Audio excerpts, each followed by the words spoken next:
i7 ગુજરાતનો અવાજ।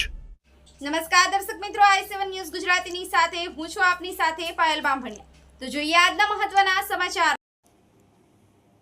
હિંમતનગર ખાતે વર્લ્ડ ફોટોગ્રાફી ડે નિમિત્તે હેલ્થ ચેકઅપ કેમ્પનો યોજાયો। પ્રોફેશનલ ફોટો વિડિયો એસોસિએશન દ્વારા વર્લ્ડ ફોટોગ્રાફીના દિવસે સંકોચ હોસ્પિટલ હિંમતનગર ખાતે ફ્રી મેડિકલ હેલ્થ ચેકઅપનું આયોજન કરવામાં આવ્યું, જેમાં મોટી સંખ્યામાં ફોટોગ્રાફરોએ ભાગ લીધો હતો।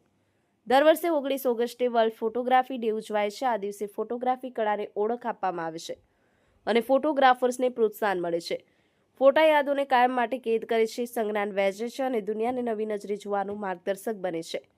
આ કેમ્પમાં ડોક્ટર તેમજ તેમની ટીમ દ્વારા ડાયાબિટીસ, બ્લડ પ્રેશર જેવા વિવિધ ચેકઅપ કર્યા હતા અને જરૂરી એન્ટીબાયોટિક આપવામાં આવી હતી। પ્રોફેશનલ ફોટો વિડિયો એસોસિએશન દ્વારા કરવામાં આવેલ આયોજનને દરેક ફોટોગ્રાફરે ખુશીથી બિરદાવ્યું હતું। Bureau chief Hasmukh Prajapati, i7 news Gujarati, Sabarkantha.